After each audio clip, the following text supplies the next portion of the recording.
சோழராணி அத்தியாயம் 45. அன்று வேங்கி மன்னர் ராஜராஜ நரேந்திரரும் ராணி அம்மங்கை தேவியும் பரிவாரங்களுடன் சோழ தலைநகர் கங்கை கொண்ட சோழபுரம் வந்து சேர்ந்தனர். வாழ்வின் இரு பக்கங்களைப் போல தலைநகர் கங்கை கொண்ட சோழபுரம் ஒருபுறம் சோகமும் மறுபக்கம் இன்பமுமாக தென்பட்டது. வேங்கி இளவரசன் விஷ்ணுவர்தன ராஜேந்திரனுக்கும் சோழ இளவரசியும் மறைந்த மாமன்னர் இரண்டாம் ராஜேந்திர சோழரின் திருப்புதல்வியுமான மதுராந்தகிக்கும் மணநாள் நிச்சயிக்கப்பட்டு முரசறியப்பட்டது. நாடெங்கினும் மாமன்னர் இறந்து விட்டதால் சூழ்ந்திருந்த துயரம் மெல்ல மெல்ல மறக்கப்பட்டு புதிய உற்சாகமும் அசைவுகளும் மெல்ல தொடங்கின.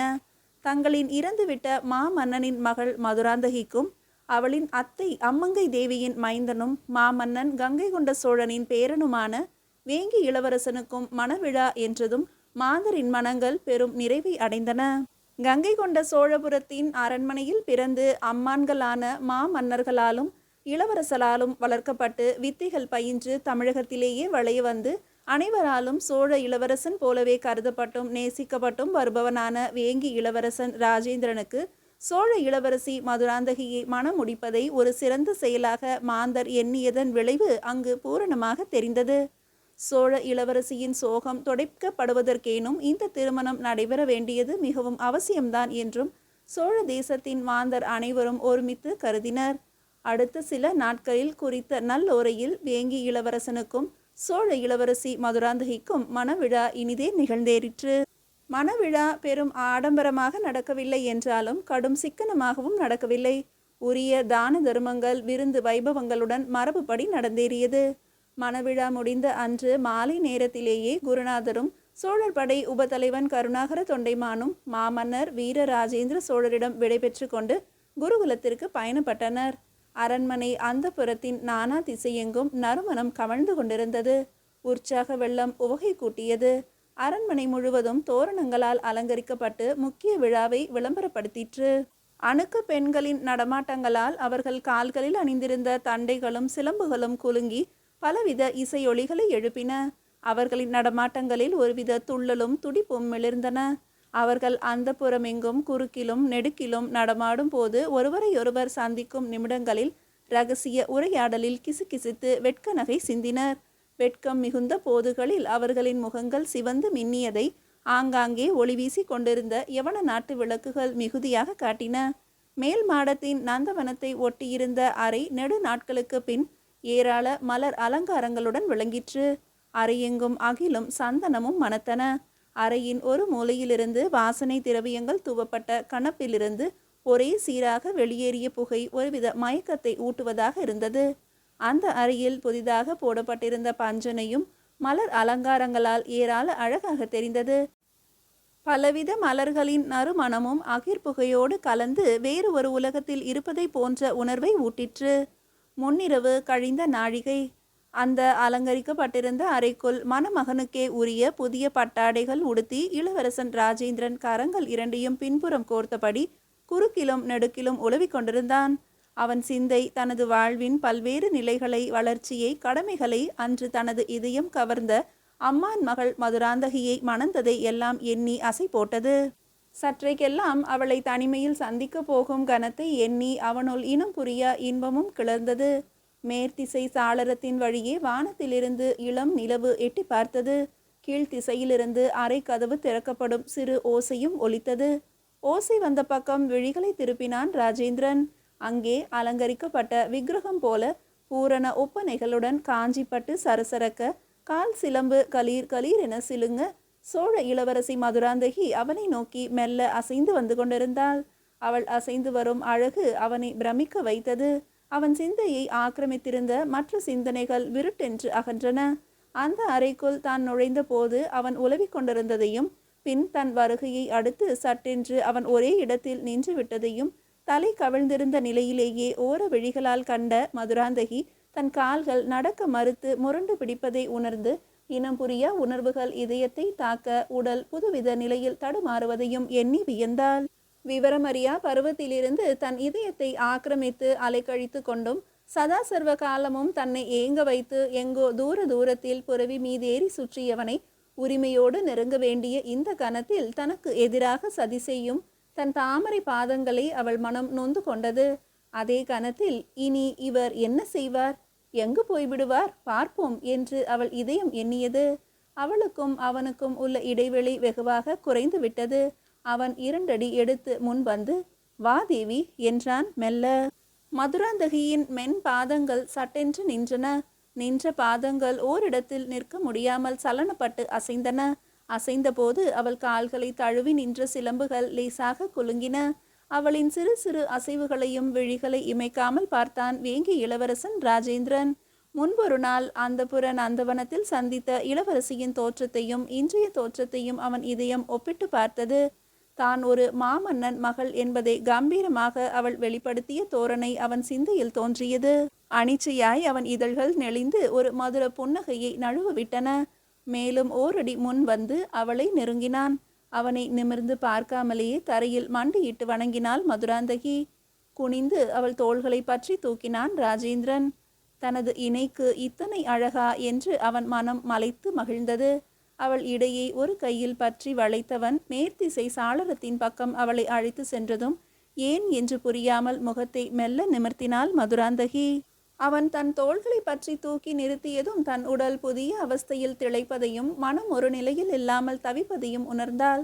அவன் கரம் தன் இடையை பற்றியதும் சொல்ல ஒண்ணா வெட்கத்தை அனுபவித்தாலும் அதையும் மீறி பஞ்சனை இருக்கும் திசையை விட்டு சாளரத்தின் பக்கம் அவன் தன்னை அழைத்து செல்வது ஏன் என்பது புரியாமல் விழித்தன அவளது வேல்விழிகள்.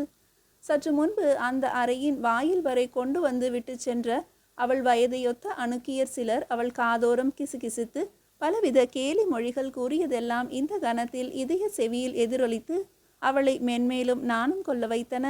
கணவனின் வாள் பிடித்து உரமேறிய கரம் அவள் இடையை பற்றியபடியே இருப்பதும் அவளை செயல் மறக்கவும் சிந்தை தடுமாறவும் வைத்தது. சாளரத்தை நெருங்கியதும் நின்றுவிட்ட இளவரசன் மேலை வானத்தை பார்ப்பதும் தன் பக்கலில் அணைத்திருந்த தன் இணையின் முகத்தை பார்ப்பதுமாக சில நிமிடங்கள் கழிந்தன.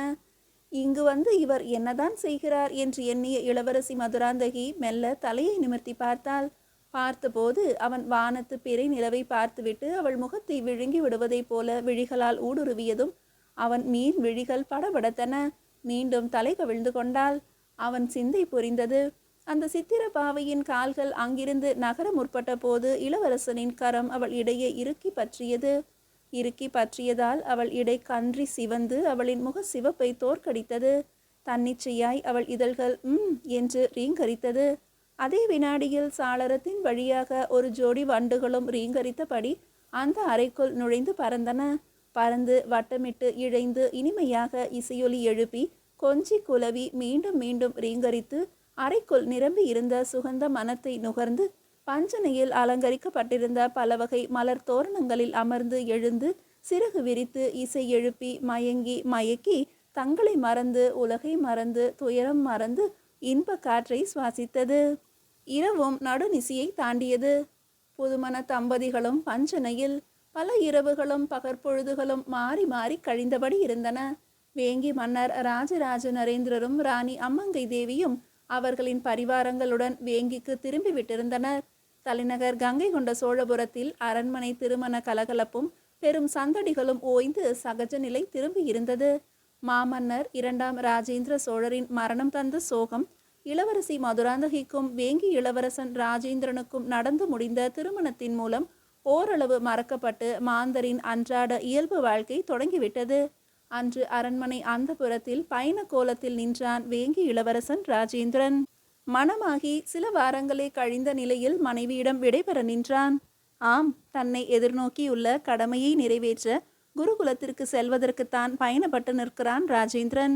மெய்க்காவலன் இளங்கோவும் மேலும் 4 மெய்க்காவல் வீரர்களும் அரண்மனை வாயிலில் தயாராக காத்து நின்றனர். தேவி, மகிழ்வோடு விடை கொடு, நான் விரைவில் திரும்புகிறேன் என்ற இளவரசனை சோக பெருமூச்சோடு பார்த்தாள் சோழ இளவரசி மதுராந்தகி. எப்போது திரும்புவீர்கள் பிரபு என்ற மதுராந்தகியின் குரல் நடுங்கியது. எத்தனை விரைவில் என் கடமைகள் முடிகிறதோ அத்தனை விரைவில் திரும்புவேன் தேவி. குருகுலத்தை விட்டு நான் கிளம்பி பல திங்கள்கள் கழிந்து விட்டன. அங்குள்ள தற்போதைய நிலை தெரியவில்லை. இப்படிப்பட்ட கடமைகள் பற்றி உனக்கு தெரியாததில்லை. மனதை திடப்படுத்திக் கொள் தேவி. ஒரு மாவீரரின் புதல்வி அல்லவா நீ என்றான் ராஜேந்திரன். நானும் தங்களுடன் வரக்கூடாதா பிரபு என்ற இளவரசியின் குரலில் ஏக்கமும் ஏமாற்றமும் ஒலித்தன. என் முன் பெரும் போர்க்களம் விரிந்து கிடக்கிறது தேவி. அங்கெல்லாம் உன்னை அழைத்து செல்வது அறிவார்த்த செயலாகுமா? முழு மனத்துடன் எனக்கு விடை கொடுத்து அனுப்ப மாட்டாயா? நான் நிச்சயம் வெற்றியுடன் திரும்புவேன் என்ற நம்பிக்கை இல்லையா உனக்கு என்ற இளவரசனை இடைமறித்தாள் மதுராந்தகி. உங்கள் வெற்றியில் எனக்கு ஐயமில்லை பிரபு. ஆனால் தங்களை பிரிந்து தொலைதூரத்தில் இங்கு எப்படி நான் நிம்மதியாக இருப்பது என்பதில்தான் என்ற இளவரசியின் விழிகள் கலங்கின. சட்டென்று ஓரடி முன் வைத்து மதுராந்தகியை நெருங்கி இடது கரத்தால் அவளை தன்னோடு சேர்த்து அணைத்து கொண்டு வலது கரத்தால் அவளின் விழிமுனைகளில் திரண்டு சரிந்த கண்ணீரை துடைத்தான் இளவரசன் ராஜேந்திரன். தேவி, உன்னிடம் நான் கண்ணீரை எதிர்பார்க்கவில்லை. உன் அசைவுகள் அனைத்தும் என்னை உற்சாகமூட்டுவதாகவும் வீரத்தை தூண்டுவதாகவும் இருக்க வேண்டும். உன் போன்ற தேவியர் தங்கள் கணவர்களை பெரும் வீர புருஷர்களாகவும் சாதனையாளர்களாகவும் ஆக்குவதில்தான் பெரும் சாம்ராஜ்யங்கள் கடந்த காலத்தில் உருவாகி இருக்கின்றன. நமது பாட்டனார்கள் சோழ மாமன்னர்களை எல்லாம் அவர்களின் தேவிமார்கள் தடுத்திருந்தால் என்ன நடந்திருக்கும் என்று சற்று எண்ணிப்பார். மனைவியின் பூரண மகிழ்வான ஒத்துழைப்பால் தான் அவர்கள் உலக சரித்திரத்தில் தமிழகத்தின் கல்வெட்டுகளில் செப்பு பட்டயங்களில் செம்மாந்து நிலைத்து நிற்கிறார்கள் என்பதெல்லாம் நீ அறியாததா தேவி என்ற இளவரசனின் குரல் நெகிழ்ந்து ஒலித்தது. கணவனின் அணைப்பிலிருந்து திடுமென விலகி நின்று அவனை நேருக்கு நேராக விழிகளை இமைக்காமல் சலனமற்று உறுதியாக பார்த்தாள். அவன் இடையிலிருந்து கட்டாரியை எடுத்து தன் விரல் நுனியை கீறினாள். கசிந்த குருதியால் தன்னவனின் பரந்த நெற்றியில் திலகமிட்டாள். தங்களின் வெற்றிகளுக்கு நான் ஒருபோதும் தடையாக இருக்க மாட்டேன் பிரபு. நம் திருமணத்திற்கு பின் இன்னும் நாம் தங்களின் தலைநகருக்கு ஒரு முறை கூட செல்லவில்லை. இங்கிருந்தபடியே தங்களை தொலைதூரத்துக்கு வழி அனுப்பிவிட்டு பிரிந்து வாழப் போவதை எண்ணித்தான் சற்று கலங்கிவிட்டேன் பிரபு. சோழீஸ்வரர் தங்களுக்கு துணை நிற்பார். வெற்றியோடு திரும்புங்கள் என்ற மதுராந்தகி கட்டாரியை அவன் இடை கச்சைக்குள் சொருகினாள். அந்த மாவீர மன்னனின் மகளை மீண்டும் வாரி அணைத்து அவள் உச்சியில் முத்தமிட்டான் இளவரசன். நாடி நரம்புகள் முறுக்கேறின. இதயம் அளவற்ற நேசத்தால் விரைந்து துடித்தது. மெல்ல தன் இணையை இறுக்கி இருந்த பிடியை தளர்த்தி வாயிலை நோக்கி சில தப்படிகள் நடந்தவன் சற்று நின்று திரும்பினான். அவளும் அவனை நோக்கி சிலம்புகள் குலுங்க நடந்து வந்தாள். சென்று வருகிறேன் தேவி, திடமாக இரு, கவலை வேண்டாம் என்றான். தலையை ஆட்டி விடை கொடுத்தாள் மதுராந்தகி.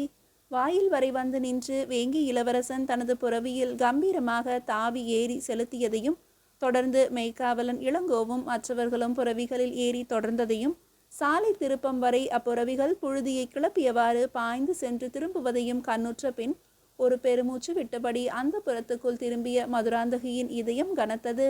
குணதிசை வாயிலை இளவரசனின் புறவி கடந்த போது துந்துபிகள் முழங்கின. காவல் தலைவனும் வீரர்களும் தலை தாழ்த்தி வணங்கி விடை கொடுத்தனர். ஒரு சிறு புறவிப்படை அரைக்காத தொலைவு வரை இளவரசனை தொடர்ந்தது. தொடர்ந்த புறவிப்படையை தலைநகர் கங்கை கொண்ட சோழபுரம் திரும்பி செல்ல ஆணையிட்ட ராஜேந்திரன் பயணத்தை தொடர்ந்தான். வழி நெடுகிலும் பேசாமல் பயணித்த வேங்கி இளவரசன் மறுநாள் முன்னிரவு நேரத்தில் காஞ்சி கோட்டைக்குள் பிரவேசித்தான்.